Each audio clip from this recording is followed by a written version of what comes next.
good. Hi, everybody. Happy fall. It's the autumnal equinox today. I love saying that, autumnal equinox. And tomorrow is the official start of fall. That's right, and fall is right here. That's we're ready. We have fall. We have beautiful fall color. And that's part of what we're talking about today. Fall color in a specific way with containers. Absolutely. I enjoy fall. I do. It's just as beautiful to me as spring, if not more so, you know. And sometimes it's difficult to go out and get rid of the final end of those summer containers, because we're going to talk a lot about containers, because everybody can have containers. But it's time to do it. And walking through the garden center right now, I really want to. Yes, it's time, you know. It's time. So that's what we're going to talk about today, you know. Lots of ideas to update your containers or create something brand new. Right, and I did put in a picture which was taken 2 or 3 years ago, you know. But it's to say that it's more than just doing containers. It's just creating the atmosphere of fall. So as we go through the show, it's not going to be just talking about plants and the flowers, but put a fall wreath on your front door. I've got some sunflowers on my front door, and it says welcome. And I've got pots of chrysanthemums there, which are complementing the coleus that were there in the summertime. So there's a lot of things that you can do to enhance the fall color. And you don't have to get in the traffic and go out to the mountains or whatever. That's right. You got it in your own backyard. It's so warm and welcoming and vibrant. Yes. Speaking of sunflowers, my niece got married the couple weekends ago, and her bouquet was sunflowers, and it was just striking, just beautiful. Well, they're fun. Yep, absolutely. Well, before we get started, we have a couple of announcements. Want to make sure to invite you to our seminars that are happening at all 3 locations today. Today at our Merrifield location. It's actually at the Merrifield Community Hall, which is right next door to our Merrifield location. My dad, Bob Warhurst, is going to be talking about how to be a successful gardener. Now, he has put years into researching, experimenting, learning from the best, and he's got some great tips for you. So that's at 10 a.m. at our Merrifield location. At our Fair Oaks location today, Renetta Holt, one of our wonderful landscape designers, is going to be talking about renovating an overgrown landscape. Now, how often does that happen to everybody? Pretty often. So it's a great opportunity to see what needs to be tweaked in your landscape. And then at Gainesville, Textures in the Garden, another of our wonderful landscape designers, Mary Kirk Menifee, is going to be talking about some of the different variety of colors and forms and textures that just make your garden come to life. So take advantage of that at our Gainesville location. Now, I do want to mention at each of the seminars today, we're giving some door prizes. So be sure to take advantage of that. I know we've got some Redskin tickets to give away. We've got some the Capitals preseason are up. The Capitals are going to a couple of Capitals tickets and some gift cards at Merrifield. So not only get the great knowledge at no charge, but possibly win a door prize as well. Absolutely. So it's fun. And they continue through the end of October. You can stop by our stores and pick up one of the seminar schedules, or you could go on our online at merrifieldgardencenter.com and get the entire schedule there. So as I said, the fall ones will go up through the end of October, and then we'll have a few holiday ones later in November. But let's take a look at what we're going to be talking about next week. Designing gardens with color, fall lawn care, and photography and flowers. So these are, we've got quite a variety of topics this season, which is great. Well, we always do, but every year I say they're better than the year before. That's fantastic. I'm fascinated with the photography with flowers too, because we have some wonderful photographers. Yesterday I really enjoyed looking at what a gentleman was doing. I'd have to tell you, I was a little envious of the camera that he was using. Woo! But he was taking some great pictures, because there's so much beauty out there right now. Absolutely. And yeah, it's if you've got a good camera, it's not that difficult. Exactly. Right. And I do want to mention, fall is upon us, just officially starting tomorrow. Of course, the days are getting shorter. So it's been a little darker a little earlier. So we're going to switch our hours a bit at Merrifield Garden Center. We're going to begin closing at 7:30 instead of 8 o'clock Monday through Saturday. And then probably around the 1st of October we'll switch to 7. Right. And that will be our fall hours until the holiday season. So 7:30 is about our closing time at Merrifield now. So but come in and take advantage of up until then, until it's as light as it is. So, and we will be taking our phone calls a little later in the show. So. Right. Yes, I did include just a few pictures of outdoor decorating, okay? And it could be indoor decorating, but right now we're talking about the outdoors, okay? So I went into the design shop, and we're very, very lucky to have that incredible but unique support system of a beautiful design area at all 3 locations. And fall is a wonderful turn on, but they had staged this picture of a fall wreath with some of the artificial fall leaves around it, because it does say hello. I do believe in enjoying all 4 of our seasons, and what better way than to say welcome to yourself and everybody else when you come in the front door.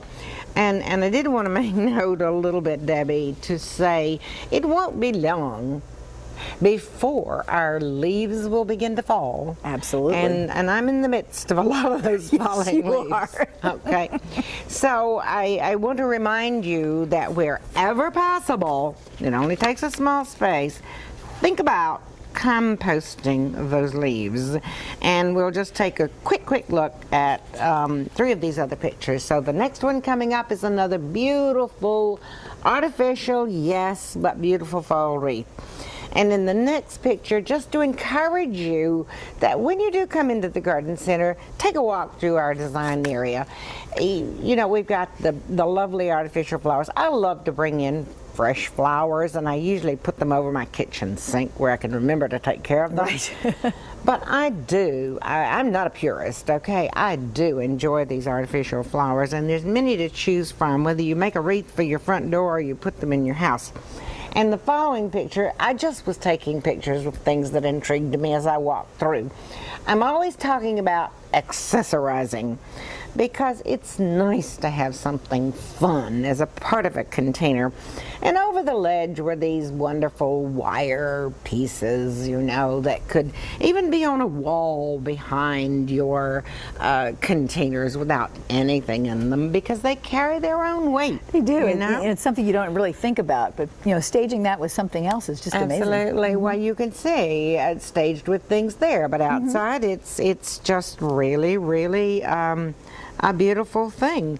Now, so it's time for a break. So that particular picture tells you what's coming up. That's right. Little tease there. That's right. We're going to take a quick break, and we'll come right back.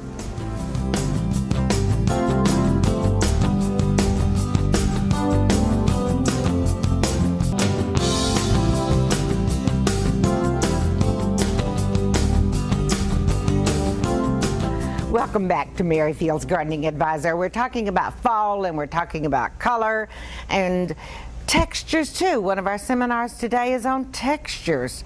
Textures are just as important as the color, and color matches and coordinating. How about this? I said to Debbie, the shirt coordinates with the begonias that's in the background. So see, it works. I want to talk about how you can use this fall color, and I play with this not only at the garden center but in my own home, where I can change it out with the seasons and play with new things. And in this particular picture, taken earlier years, I used simply containers of chrysanthemums to enhance and give you the feel of fall, along with the flowers that still looked good from summer. We don't always want to snatch out those flowers because they're still pretty.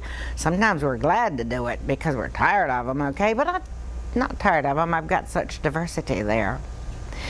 But doing the simple colors of one thing in one container to match the others, like the mums here, really works well.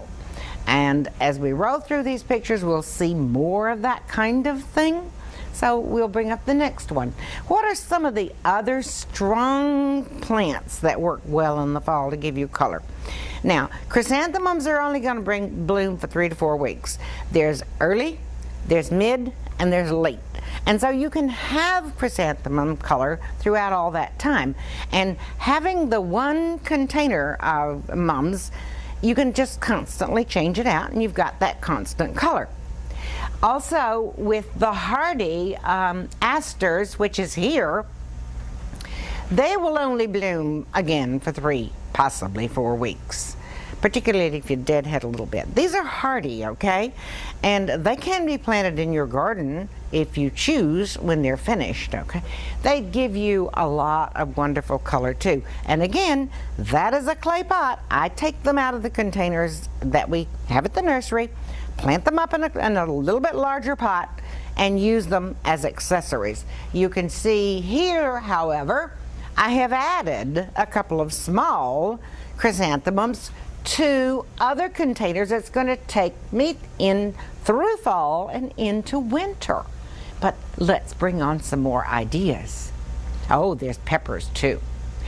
Here's a fun container. Wherever possible, I like to enjoy it in the fall. And I like it to go into and through the winter. And you can get that out of grasses.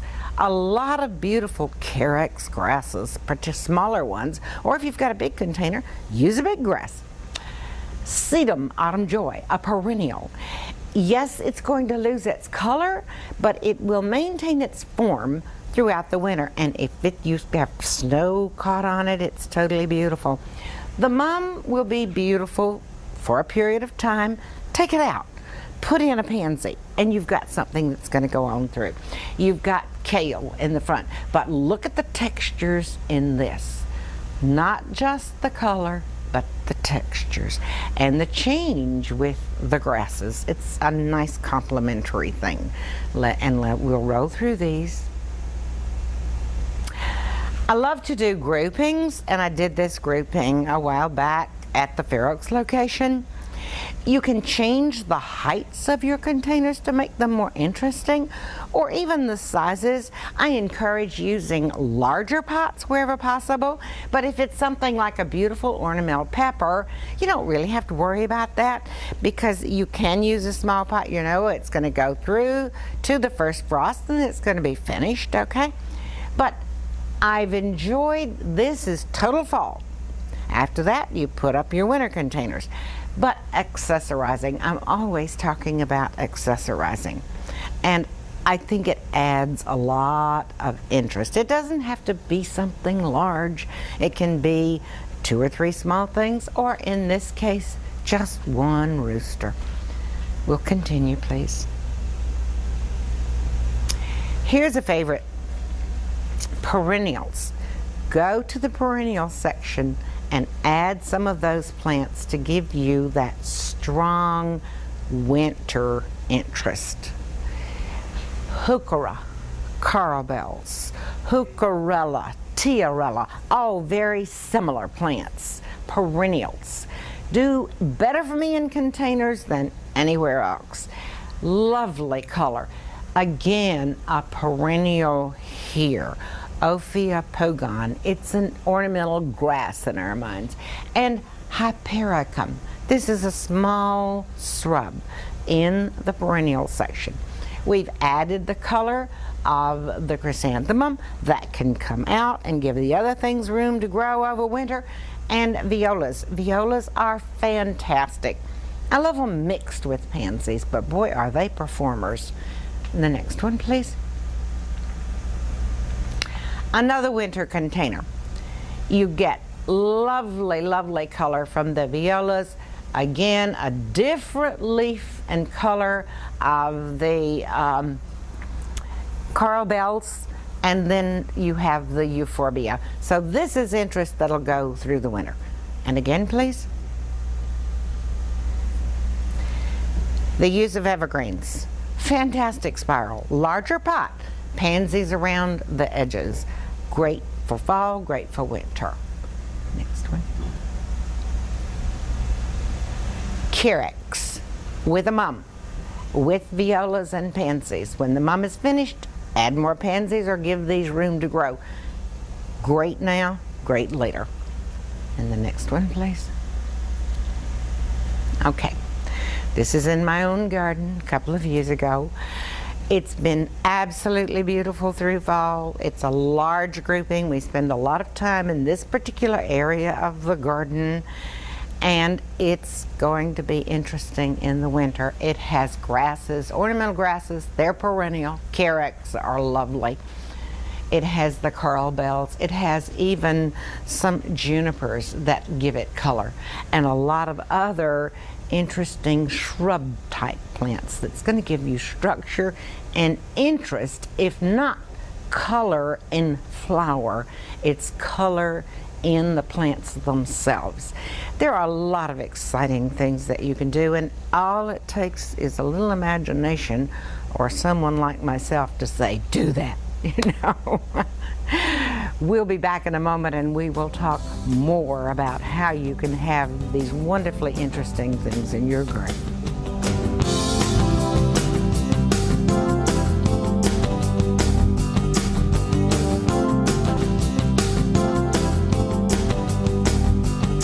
Welcome back. Peggy has come back from the virtual garden and is here at the table with me, and we've got some more great ideas for you.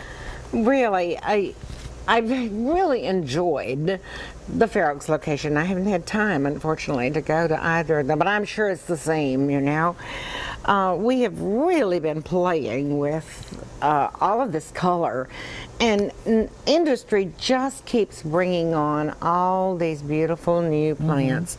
Just in the chrysanthemums, they're crosses now with so many of the maybe not quite so hardy mums, and the colors are incredible, you know, and we're getting just so many wonderful things to work with. Right. And so I couldn't resist taking a picture and let's bring it up, okay? Because this is the environment that we've been working in for a couple of weeks. It's so nice to look out my window when I'm up at my desk. It's like, oh, that's so beautiful out there. Well, it is. It's exciting because you can see from the hanging baskets right down to the tables, just laden with any color you want to pick up and play around with. So those are the things that we've had, and I tried to bring a large portion of it this morning. Yes, you did.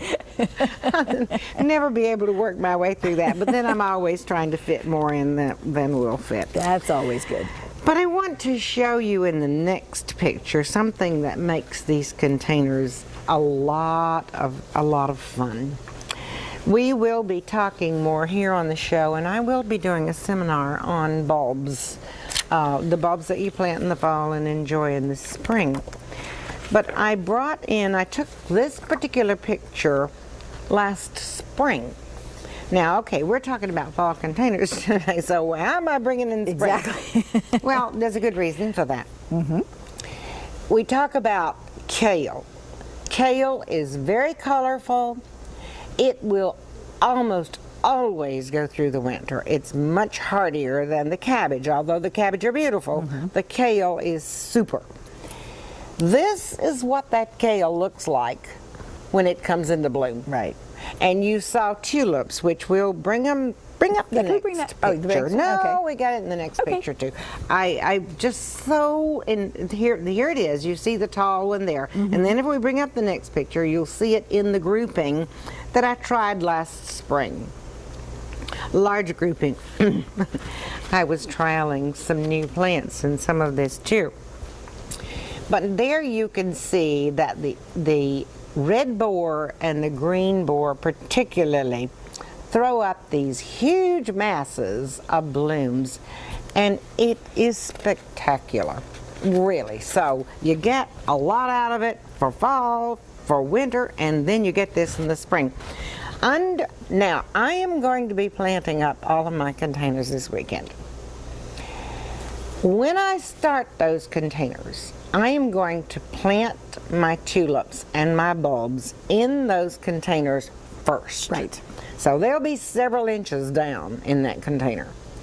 And then on top of that, I'm going to plant my cabbage, my kale, my pansies, all of these other fun things that we're talking about today that will be beautiful for fall, but this is what it's going to look like next spring if you do that.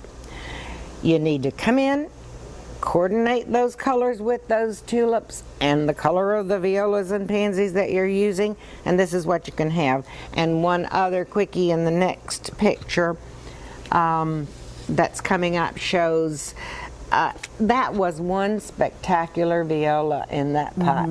I just loved it. And I did use the white particularly. Actually, I put some mid-season tulips and some late blooming so that I get 2 flushes through this. That's a good idea. And you really, each of those boxes tell their approximate time of bloom, so you can really coordinate that. You can do that very, very easily. And I personally like to coordinate the colors. If we can again come back to the desk for a moment. Miss Deb, would you hold that one, darling? Certainly. Okay. Here's what can happen. Here's another plant that I love to put in containers, and I may even put it in a separate one with just a couple of violas on top. Are the hyacinths. Be sure you use some gloves when you are playing around with these hyacinths, because some people, it makes their skin itch a little bit, but they're so worth it and so fragrant. And if you take just a look at these, to walk through the bulb section is a fun thing to do. You can color coordinate anything you want to with these. If you have violas and pansies that have some yellow in them, look, you've got some yellow in here, some yellow, I'm pointing to the wrong one, in here. All right, and then a complementary color of another one. Wouldn't that be fun in your containers? But you had a plant you wanted to show us as well. Oh, yes, absolutely. Let me see if I can reach. Okay, I'm going to disappear. Okay. Hi, everybody. Look at Debbie. She'll be right back. This is that red boar kale. Yes. Isn't that beautiful? Amazing. Absolutely beautiful right now. Beautiful through the winter, and it's going to have those gorgeous blooms in the spring. Now I got to show you one more. Do I have time for one more? This is a different kale. It's a newer variety, and it has such glossy foliage. I would tell you the varietal name, but it's not in there, and I don't remember. It looks so lush. It doesn't matter. There's so many beautiful kale out there. But just quickly, let's show you. We're going to go down again, Deb. Okay. Okay. We're looking at the kale. Coming up. All right. Put them together. Look at the contrast there. One's taller, more upright, and the other one's rounder. Those are the textures, those are the forms that make things so interesting, truly interesting. And before we go to the next segment, containers are beautiful in all seasons. We've got a couple of shots of just the fun. Not fall. No. Let's see these next couple of pictures. A gardener thinks beyond the current season.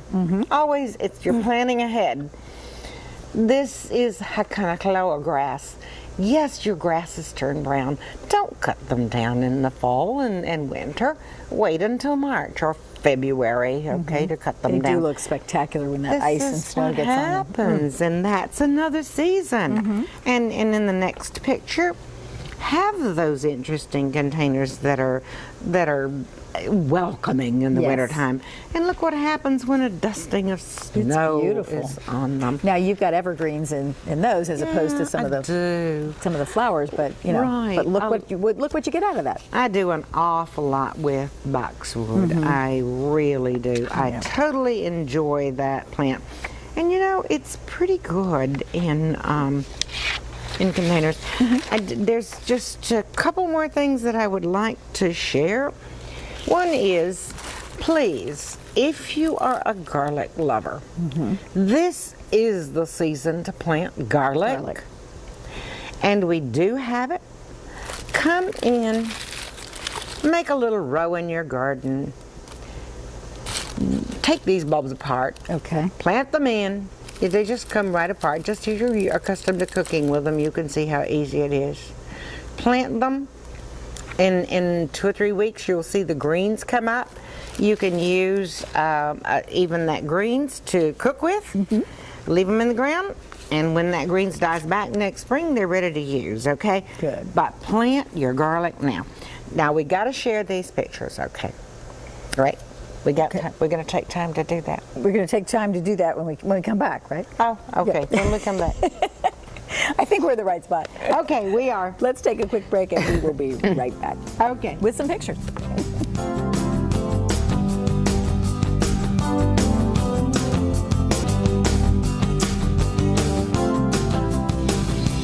Okay, now we promised you some pictures, and we will show you some more pictures. Yeah. But we've got some hands-on. I was trying to lose a segment. You know you were getting ready for the phone calls the next segment, right? Yeah. Right. Yeah. Okay. Well, we talk about what you need to do, what you have to work with, which is pretty incredible. But the how-to, and I know that many of you have seen this before, but I do want to talk about the fact that you need a decent-sized container. And it's great to fill one large one as a centerpiece and some smaller ones around it. I brought a smaller pot with me because guess what? I can, you know, that's the only thing I can show on this set, and I can lift this one, okay? Be sure that you have adequate drainage in your containers. I know that at the garden center, some of our composite pots, some of the polyethylene, that sort of thing, don't have a drainage hole. So please be sure that we drain, we drill for you before you leave. Otherwise, you're going to have a water garden. Right. And they're not so good in the wintertime, not little ones, okay?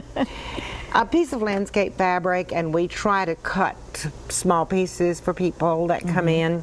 Cut a small piece to put over that hole. It really works well. I like to use pea gravel or some sort of gravel, about 1/2 inch in the bottom of that. Put in a good potting soil. We love our Maryfield potting soil, but be sure you have a good potting soil. I add organic fertilizers. Here again, I talk about the same thing all the time. It's not the only. It's not the only thing that works, okay? But I've been consistent with it. It's garden gypsum. It's rock phosphate. This is not the phosphate that's creating so many problems. Rock phosphate is very slow release. Green sand and plantain. These are the things that I mix into this container.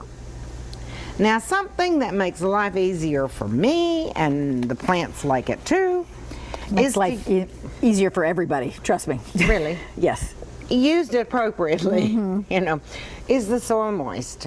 This is the plant, same things in baby diapers, that absorbs water and then helps to release it. Does not replace watering, but mixed in the bottom 2/3 of this container according to the directions helps a whole lot. But especially in the summertime when you're needing to water all the time. Absolutely. And the wintertime when you're not out there watering. I don't really worry. As long as we go into winter with some rain, I don't worry about it. I don't go out there and water these plants, okay? They go through fine. And then you plant in your plants. Now, with that small gravel, and by the way, you put your bulbs in.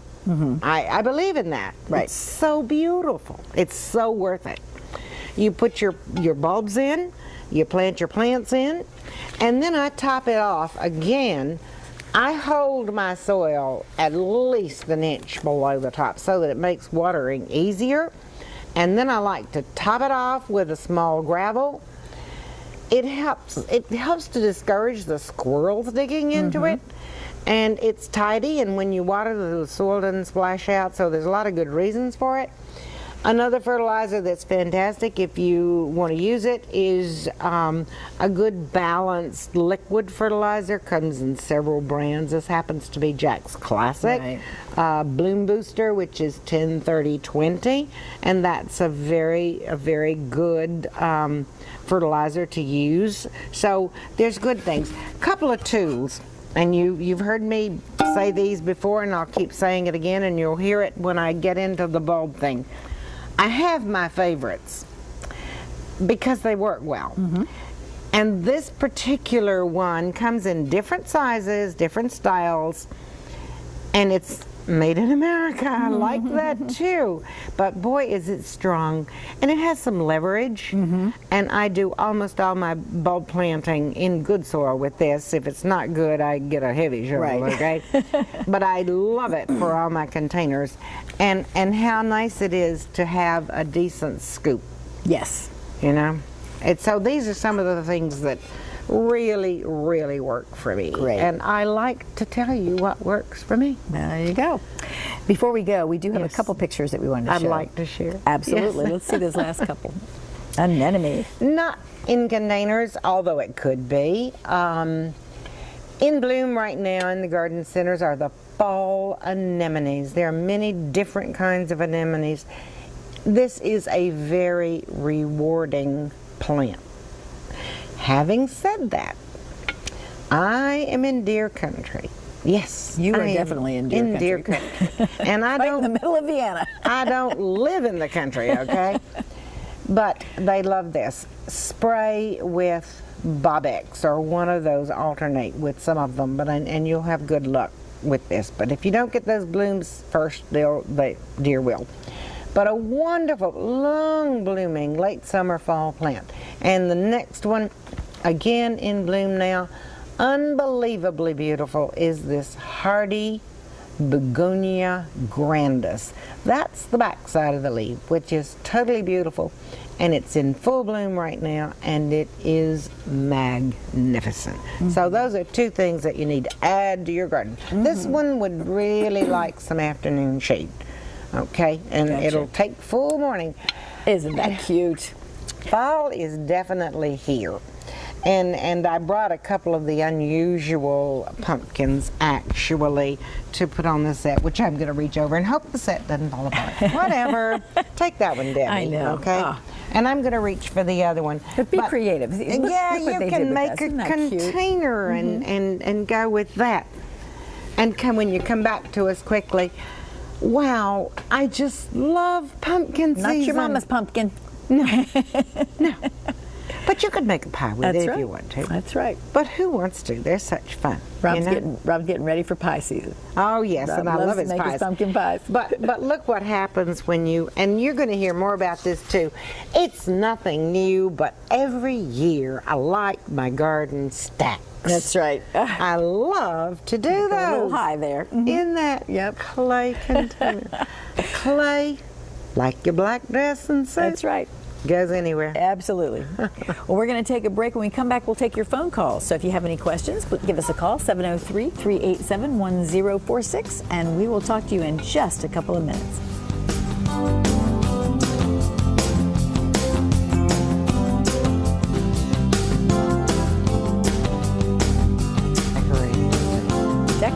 Fall decorating is what it's all about right now. Yeah, look at these that. beautiful ribbons. I just couldn't resist. I know. Putting them among the pretty gourds. Believe it or not, the Christmas items are coming in, and the girls were pricing some of the holiday ribbons, and it's like, oh, that's gorgeous. Can't It wait. really is, but I'm going to enjoy this gorgeous first. That's right. One season at a time. Absolutely. You are absolutely right. We're taking your phone call, 703-387-1046. And Peggy, our first caller is Howard, who's calling from Arlington. Hi, Howard. How are you today? Good morning. Oh, good morning. What can we do for you today? Oh, I'd like to know what plants would look good on a second floor balcony that would go along with the fall and Halloween at the same time. You're wide open there's there. plenty of them. First, you have to say how much sun and when. Is it a sunny one? Do you get sun? Oh, yeah. Pardon me. Say that again. Do you get sunshine? Oh, we get a decent amount. A decent amount? I'm facing. I'm facing the east where the sun rises in that In direction. the morning? In the morning? Oh, yeah, in the morning. Oh, that's perfect, okay. Well, we're surrounded by plants that you can use. If you get full morning sun, you can grow anything on this set. Well, a few of the things wouldn't like the hottest afternoon sun. Number one, I mentioned the size of the pot, the container. Don't choose a little bitty container because in the wintertime even it'll dry out, okay? Choose some larger containers and you can grow a multitude of things. All of the things that I talked about today in the show, the ornamental kale and cabbage, the violas, the pansies, the ornamental grasses, all of those things will grow and thrive in those containers. It'll go over the winter and carry you into spring. And if you want something that gives you that flavor of Halloween, tuck in some fun little guys, okay? That's Halloween. When Halloween's gone, take it out and go to winter. There's just no end to the things that you can do. For instance, I mentioned ornamental grasses. This is a new Carex. It's called Gold Strike, and it has very strong gold with green. Quite a variety. Just beautiful. And look what happens when you add the soft yellow of the violas and the pansies, okay? Isn't that pretty? Now that's such a variety like that. Yes. Well, it's unbelievable. I had the one picture of what we have just in the annual section. But think perennials too. Right. You know? Think boxwood. Think evergreens if you've got the space. It's fantastic. Great. So give it a try, Howard. Thanks so much for the call. Oh, thank you. It was great talking to you both. You too. Bye-bye. Bye-bye. Okay, we've got, if you have any questions, please give us a call, 703-387-1046. While we're processing the next caller, do you have... if I can turn around to some of this, we mentioned the heuchera. Oh, right. And there's just no, as I said, there's no end to what you can do. Again, a new kid on the block. Oh, yes. Our sedums. Sedums do well. Some are semi-evergreen. This one is more evergreen. And we have a beautiful gold that we've had now for several years. And this is a new one called Lemon Ball. I like that name, Lemon Ball. Yeah, I do too. And it'll the front of the container, and it'll drape over the container. But while I'm holding that, let's be sure that I take advantage of showing you. Look how the dark green against the gold green, and then the pickup of the gold flower. And then add that to, if we can bring the camera over a little bit since I only got two hands, okay? It's following you very well. It certainly is. We've got a heuchera, a Carl Bells here also.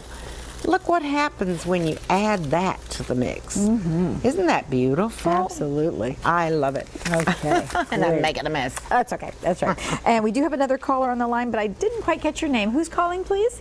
Retha Bailey. Hi, how are you? Well, not much better. I had a stroke about a year ago. Oh, my.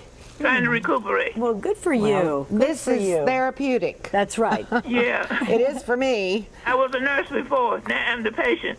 There you go. What can we do for you today?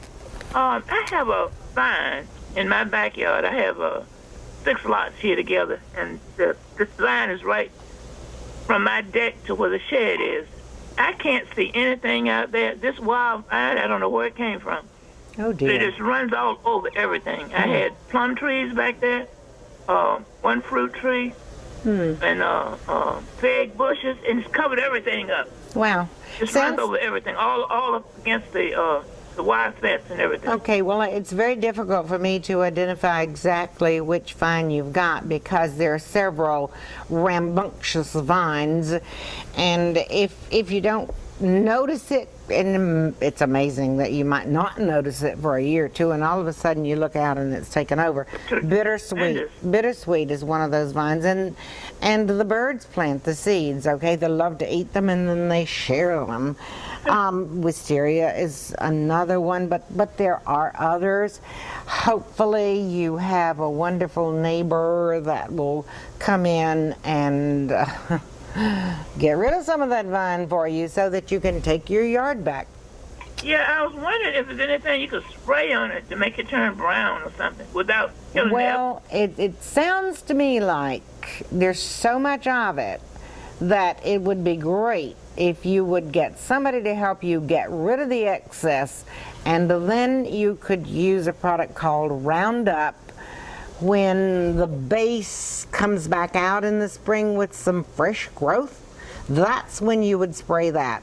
But to try to spray all that much, I wouldn't do it. Number one, if there's anything surviving underneath, you're going to kill that too. So I think you need to convince somebody to cut it all back for you, and all my then evergreens are under there. do the other. You'll save the stuff beneath. Okay? Thank you so much. Good luck, Retha. We're going to take a quick break and come back with more of your phone calls. Stay tuned. That's what's coming. Yeah. Hi, everybody. Welcome back. Taking your phone calls. Let's see. Gretchen is calling from Forestville. Hi, Gretchen. How are you this morning? How are you? Good morning, Gretchen. Good. Question about a dogwood tree, pruning a dogwood tree. When is the best time to do that? Well, some people might say when your saw is sharp. But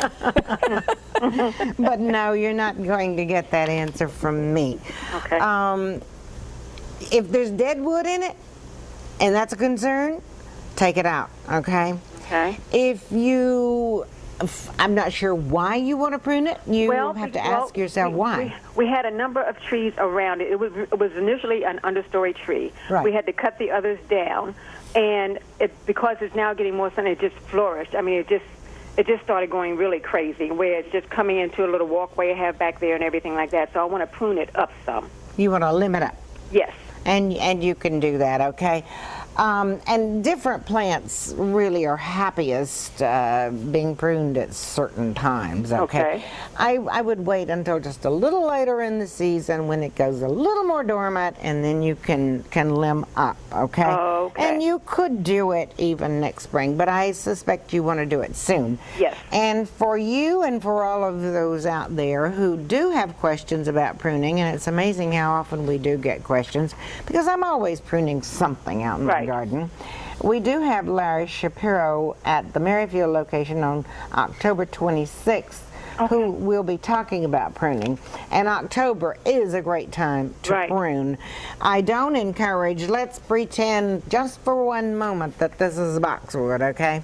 Okay. If you go out and prune a boxwood heavily right now, and we continue to have warm weather for several weeks, you're going to get growth that will flush out and possibly be killed by the wintertime. So this is not the greatest time to be out pruning heavily on evergreens, boxwood particularly. You want to hold off until it is cold, and it's not going to do that, and then you can prune it. One of my favorite times, for instance, to prune boxwood is at Christmas time, so that I can use all of those boughs, you know. But yes, if you want to prune that dogwood now, I'd wait just a few weeks till it cools down just a little bit, and then do it, okay? Okay, great. Thank you so much. Gretchen. Have a great weekend. You too. Bye-bye. Bye-bye. Okay, let's see. Angie is calling from Sterling. Hi, Angie. Hi there. How are you? Good morning. Great. And you? I am fine. I enjoy watching your show every Saturday. Thank you, Angie. And I have a question regarding variegated miscanthus, miscanthus grass. They have not bloomed for me this year. They don't have any plumes, and I was wondering why. It should have plumes by now. It's prime time for it. Right. Is it still getting a fair amount of sunshine? Yes. Okay, so that's not it. And it's been in for a while. It's obviously bloomed for you before, right? Right, yes. Okay, is it overcrowded? Has it begun to die out somewhat in the center? Well, they have gotten big. I've got them in several different places in my garden. And I can't figure out why I don't have any plumes on them. And none of them are in bloom right now? No, I've got 1, 2, 3 of them, yes. And the deer don't eat those, okay? That's one thing the deer don't eat, okay? And usually they would be out by, well, now, you know, the maiden grass, of which that one is an offshoot from, comes a little later, but I think that variegated one should be coming into bloom right now. So I really don't have a good answer for you as to why this one is not in bloom. Sometimes if they're overcrowded, they don't bloom as well. I would not recommend lifting it and dividing it at this time of the year. I would recommend that you do that in February or March next year, and you might try that to lift that clump, cut it in half or quarters, and divide it and see if it's not rejuvenated somewhat in the bloom next year, okay? Okay. Give that a try, Angie. All right. Thank you. Take care. Bye-bye. Bye-bye. Thank you. Okay, let's see if we can squeeze Linda in. She's calling from Pasadena. Hi, Linda. How are you? I'm fine. How are you? Do you have a quick question? Just got about a minute left. Yes, I have a dogwood that's not doing well. It's kind of spindly, and I wanted to move it to another location. I wanted to know if this is a good time to move it, and I wanted to put it where a mulberry tree was. So is that soil good for that location, and is it a good time to move it? You've got a loaded question for 1 minute. Let me quickly say, if I were going to transplant that, I would wait until it's dropped its leaves, okay? Then there are less demands on it. So yes, you can do that. Preferable time is after it's dropped its leaf.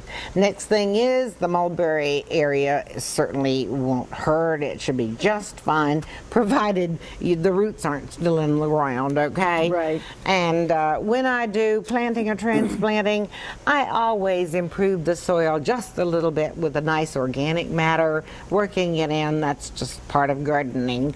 And that's a quick answer, but you know what? You can call our information booth and get more answers. Thanks so much. Thank you for calling. Good quick answer. Good quick answer. Bye-bye. Thanks so much for joining us, everybody. Bye-bye. Next week, we're going to be talking about building a beautiful lawn. We've got a special guest, Dr. Mike Goatley from Virginia Tech is going to be coming in. Good. So stay tuned for that. Don't forget the seminars, and have a great week.